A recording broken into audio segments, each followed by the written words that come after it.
रोज kidney के हजारों नए पेशेंट्स आते हैं। अगर हम नंबर्स कंपेयर करें 2005 से 15 के 2016 से 25 तक, तो 5 से 15 के कंपैरिजन में अगले 10 साल में किडनी पेशेंट्स का नंबर डबल हो गया है और नंबर ऑफ पेशेंट्स जिनको डायलिसिस की ज़रूरत है उससे भी ज़्यादा।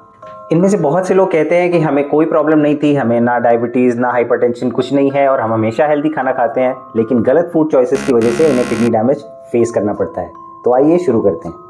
हो सकता है आप हेल्दी फूड खा रहे हैं, लेकिन मैं आपको बताऊंगा कुछ ऐसे फूड्स जो आपको कंट्रोल या अवॉइड करना चाहिए, क्योंकि ये आपकी किडनीज को धीरे धीरे डैमेज कर रहे हैं।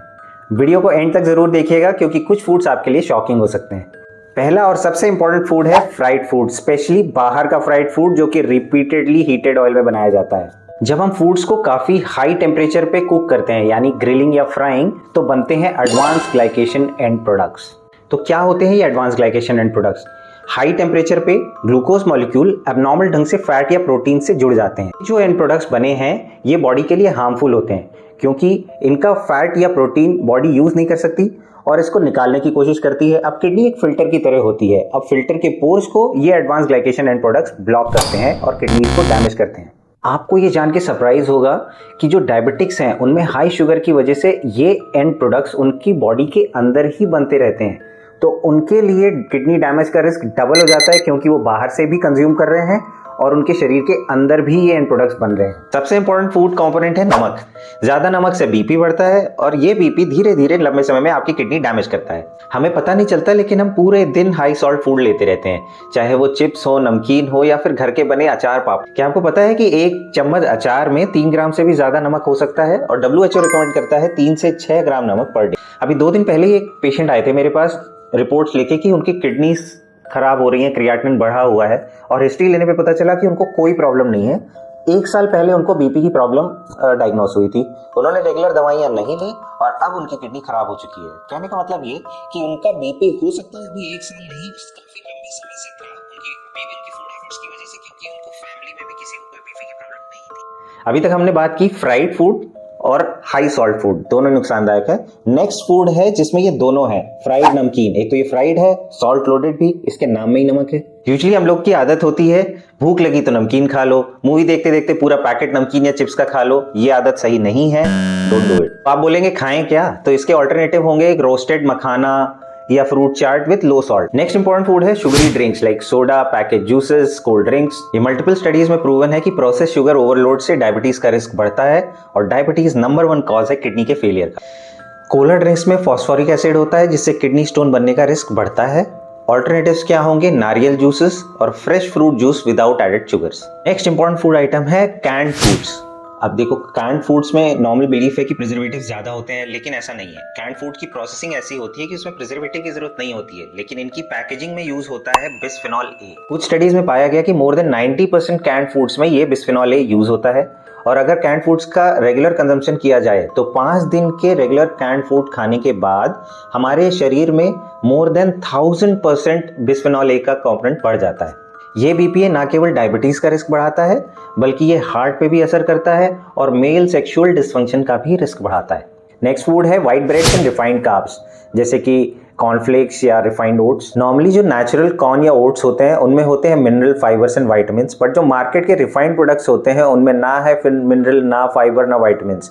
वो केवल रिफाइंड स्टार्च होता है जो बॉडी में जाते ही ब्लड शुगर लेवल स्पाइक करता है और ये किडनी के लिए डैमेजिंग होता है। Next food item is artificial sweeteners and junk desserts. अब क्योंकि शुगर से हमारा वेट बढ़ता है और डायबिटीज का रिस्क बढ़ता है, तो हम शुगर को अवॉइड करने के लिए लेते हैं आर्टिफिशियल स्वीटनर्स।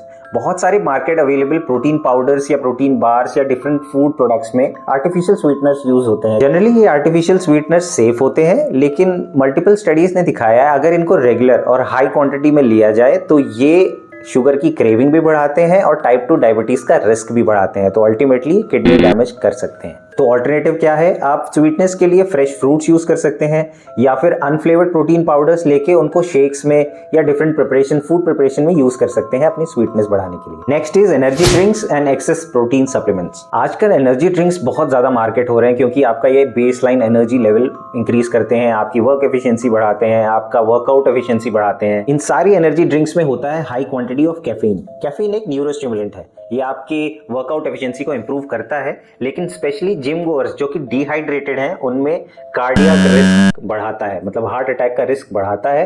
ये कई स्टडीज ने ऑलरेडी दिखाया है। तो ये एनर्जी ड्रिंक्स हो सकते हैं एक बड़ा कारण जिम गोअर्स में सडन हार्ट फेलियर का, जो कि आजकल हमें कॉमनली सुनने को मिल रहा है। अब बात करते हैं प्रोटीन सप्लीमेंट्स की। नॉर्मली अगर रिकमेंडेड क्वांटिटी में प्रोटीन सप्लीमेंट्स लिए जाएं तो ये बिल्कुल सेफ है, लेकिन अगर इनकी एक्सेस क्वांटिटी ली जाए तो ये किडनी के लिए डैमेजिंग है। तो नॉर्मली हम जिनको बहुत हैवी वर्कआउट नहीं कर रहे हैं 0.8 ग्राम पर केजी बॉडी वेट के हिसाब से ले सकते हैं, और जो हैवी वर्कआउट कर रहे हैं उनमें 1 से 1.2 ग्राम पर केजी बॉडी वेट की ज़रूरत होती है प्रोटीन्स की। लेकिन अगर हम इससे बहुत ज़्यादा लेते हैं, लाइक हम डाइट से भी प्रोटीन्स ले रहे हैं और दिन में 2 स्कूप ऑफ प्रोटीन पाउडर भी ले लेते हैं, तो ये किडनी के लिए बहुत ज़्यादा डैमेजिंग हो सकता है। हमें लगता है कि हम ज़्यादा प्रोटीन लेके बॉडी के लिए अच्छा कर रहे हैं, बट ऐसा नहीं। Next is processed food with long shelf life.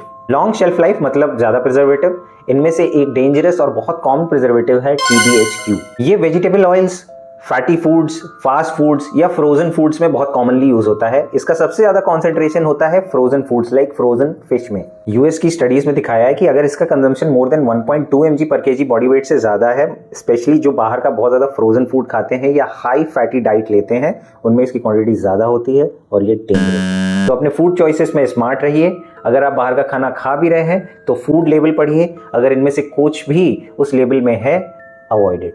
So to summarize, आपको क्या करना है? 2 P's अवॉइड करने हैं और 2 S कंट्रोल करने हैं। 2 P's क्या है? Processed and packaged. 2 S क्या है? Salt and sugar. तो अब आप मुझे बताइए इनमें से कौन सा फूड आप रोज खाते थे और अब आप उसे अवॉइड करना चाहेंगे? कमेंट बॉक्स में लिखिए।